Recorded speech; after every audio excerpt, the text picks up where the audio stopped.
Whether you're ending the morning or starting the afternoon, tune in to Danny M every Tuesday afternoon from 1 o'clock and every Wednesday morning from 10. Expect the hottest topics, the UK chart update, news and gossip from the music industry, the Yesterday, Yesterplay feature, and all the biggest hits. All squeezed into 2 hours. Danny M, only on Six Towns Radio. Right then, I'm here with Jason Furnival. He's one of the lead actors in the National Theatre stage production of the beloved novel Warhorse. And you're a local lad too, aren't you, Jason? Yeah, I'm Stoke-on-Trent born and bred. So you have tried an oatcake? Well, in fact, I had 2 this morning, to be honest. What did you have on your oatcakes? I just had cheese this morning, to be honest. I do tend to like bacon or the occasional sausage. I'm very traditional as well. Yeah. How's everything going? Are you ready for opening night? Yeah, I think so. It's exciting. It's exciting being back at sort of hometown sort of thing. I've never really done anything this big in Stoke before. So what kind of previous roles have you sort of played in? Well, I mean, I've done stuff at the New Vic through the sort of people that have companies like Northern Broadsides and stuff like that. So I've done that, but never been to the region to do something, especially something as prestigious and as big as this Warhorse tour is. It's exciting. Without giving too much away, tell us a bit about the show and what kind of things we can expect on the night. It sounds like a cliche, but it is a roller coaster. I mean, it's a big emotional set pieces, that are involved. I mean, for people who don't know, it's a story of a horse that is brought up and reared by a young lad in Devon.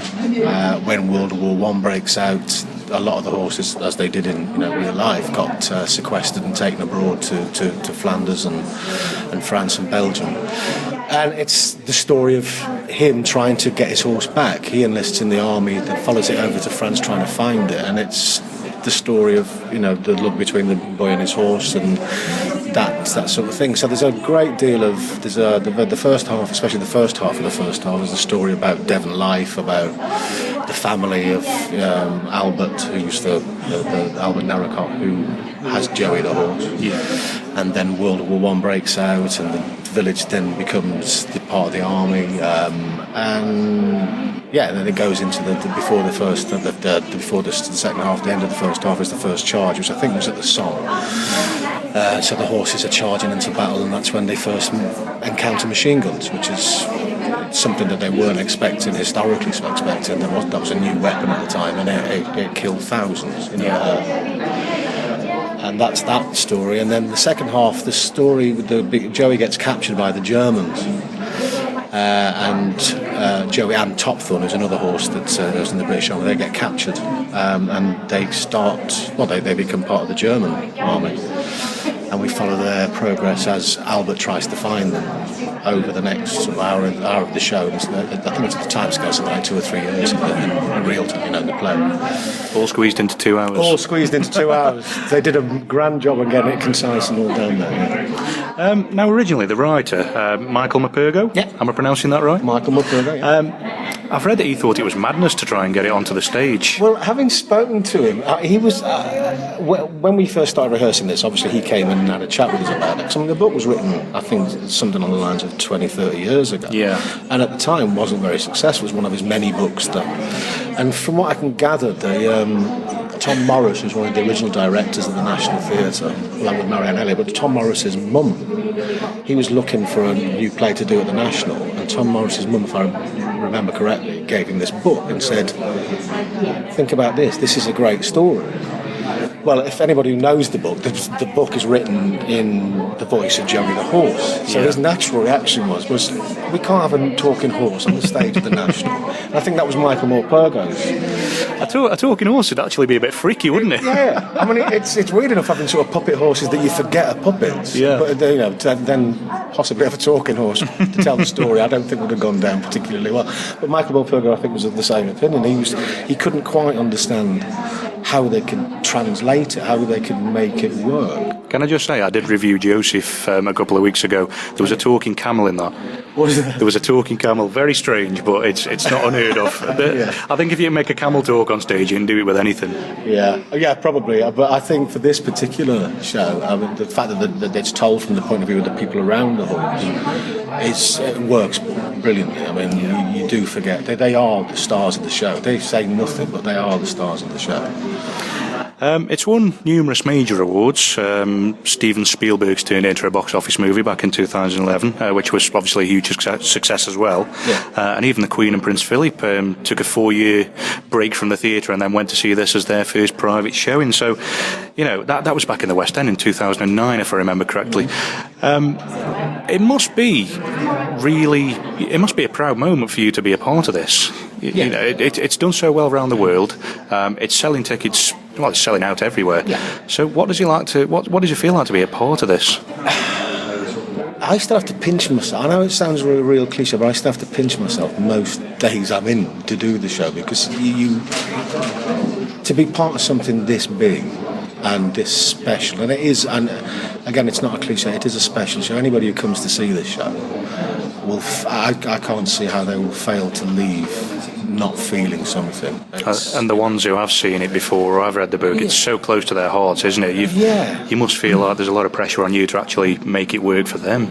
Well, I suppose, in some respects. I mean, the hard work was done when they adapted it, so all the way they've adapted it is the hard work. We just say the lines now, we just do the words and do the stage directions. But it is a well-beloved book, and anybody who sort of thinks, well, I've seen the film and I liked it or didn't like it, it's a completely different experience. The film, is passive. You sort of sit and watch it, whereas this, every night, at the end of the show, the curtain will go, we'll come on for the curtain call, and you'll see people in the audience just in floods of tears, or, literally just jumping out of their seats in ecstatic, sort of like clapping, and it's touched something. It's a real. And that must be a real feel-good factor for you. Yeah, and you get spoiled. Because most theatre jobs I've ever done in my life, you never get a full house consistently. And you never you get good reactions, but this is something you wish you could bottle. It'll be one of those things that for the memoirs later down the line, I'll go, I did that, that was exciting and it was great, Fantastic stuff. Now, I've not seen it yet. I've seen the film. You've got to come and see it. I've not seen the stage show. I've got to say, after seeing Joey and Topthorne, the two protagonists of the film, outside the Regent today, I'm really looking forward to it. They're so majestic, aren't they? They're magnificent. And I did notice that people found it hard I found it hard to get around the fact that they weren't real horses. It seems wrong to call them puppets even, and yourselves and the other guys who were controlling them, they treated them like real horses. Now, is that sort of something that you get used to, or is it something to maintain the illusion behind it all? Yeah, we work with the horses as if they're real horses, and that maintains that illusion. There are, despite the fact that you only see 3 puppeteers in the horses, the actors are the 4th puppeteer. Yeah, where we have to react as if it was a real horse to help create that illusion. And pretty soon after you've sat and watched it and you've established that there are people inside this thing, you forget, and something happens. I can't explain it. When I first saw it in rehearsals, you just forget that they aren't real. Because the way that the puppeteers skillfully, they've trained really hard to get the ears movements, the head movements, the body movements, the breathing, everything as perfect as they can, so you don't ever look at them, and it's magical. It is really magical. I can't explain it. Does it not seem a bit like Rod Hull being upstaged by the puppet?